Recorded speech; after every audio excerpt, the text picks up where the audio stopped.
Eu acredito que esse lema de "o Brasil voltou" é uma grande piada, né, no cenário internacional.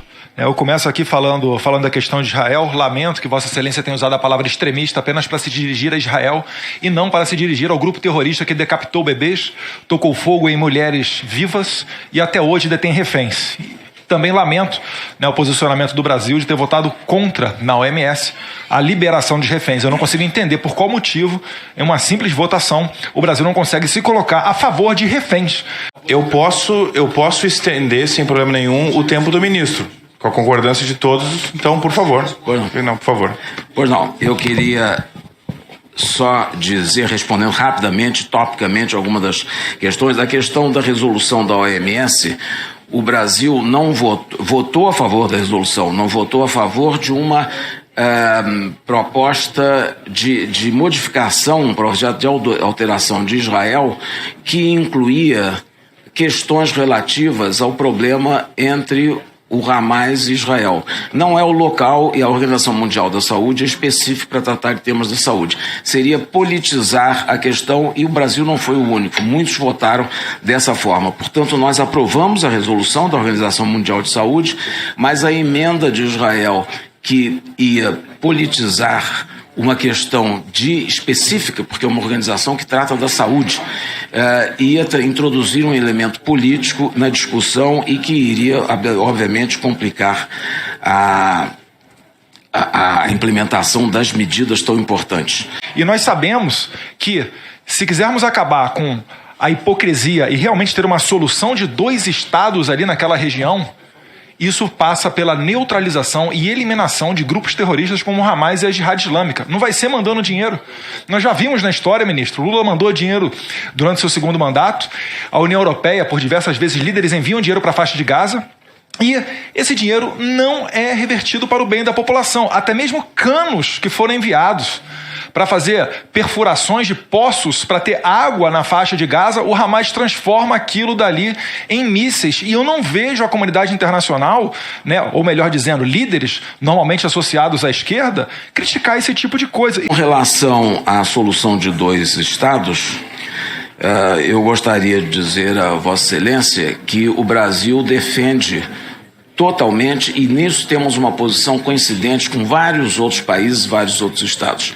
Eu tive centenas já de encontros com outros ministros de outros países e há um consenso de que, se não houver a solução de 2 estados, essa situação entre Israel e a Palestina não se solucionará.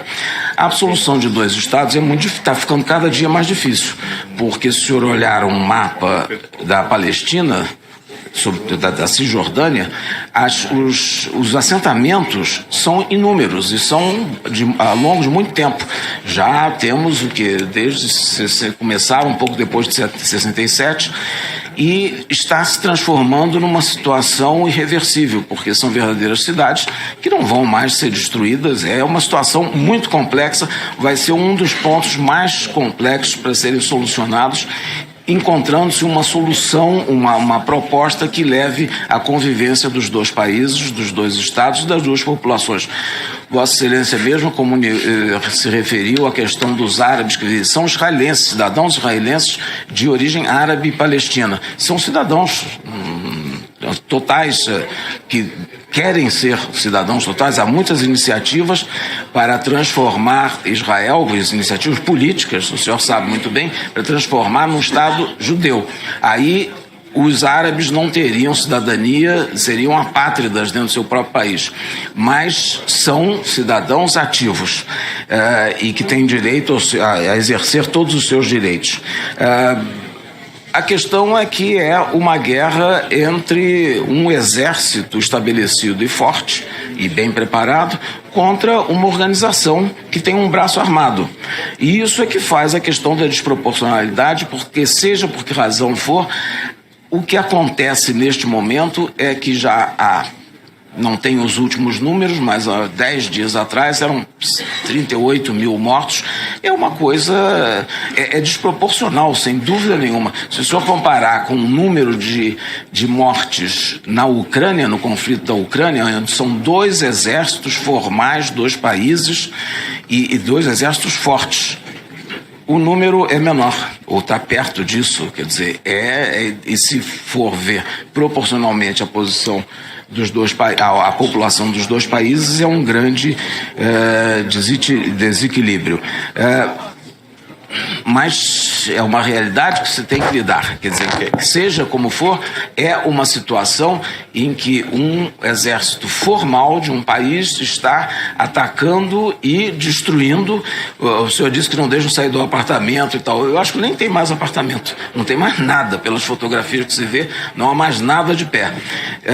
Agora, eu gostaria só de dizer que, bom, já me referi a isso, e nas respostas anteriores também falei e mencionei a questão de retirada de embaixador, enfim, é uma coisa mais do que normal, com várias outras ocasiões já aconteceram, mas isso não é longe de ser ruptura de relações diplomáticas. Com relação ao protagonismo, maior protagonismo do Brasil, não sei como se poderia ter maior que o que se faz nesse momento com relação ao conflito específico ao que o senhor se referiu, que foi o da Ucrânia.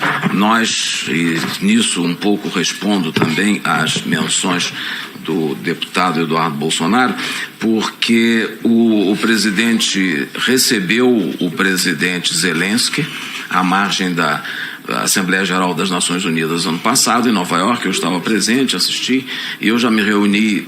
Houve também uma ligação telefônica anterior, e eu me reuni por 2 ocasiões e falei outras tantas por telefone com o ministro do Exterior, o ministro Kuleba, sempre tentando ajudar, tentando criar algum espaço de entendimento. Como eu disse na minha apresentação, o presidente Lula condenou a invasão, mas também diz ser chegado o momento para se poder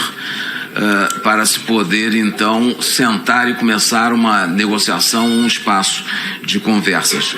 O presidente se encontrou com o presidente da Ucrânia, eu me encontrei com o ministro do Exterior da Ucrânia. Foram vários os contatos telefônicos.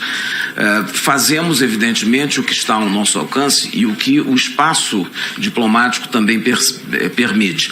Há grandes atores tentando promover um encontro e uma solução para a questão. A União Europeia tem trabalhado nesse sentido, o governo americano tem trabalhado nesse sentido, e o Brasil apoia, tanto que eu mencionei também a declaração do presidente Biden conclamando a uma trégua e ao entendimento especificamente na questão da Palestina. O Brasil acompanha e segue sempre e toma iniciativas, como tomamos especificamente no caso da declaração junto com a China, para promover um entendimento com relação à Ucrânia. Nós temos feito tudo que está ao nosso alcance, não nos cansamos de dialogar e de falar com os dois lados, e justamente é necessário ter os canais de comunicação para poder se falar com os dois lados.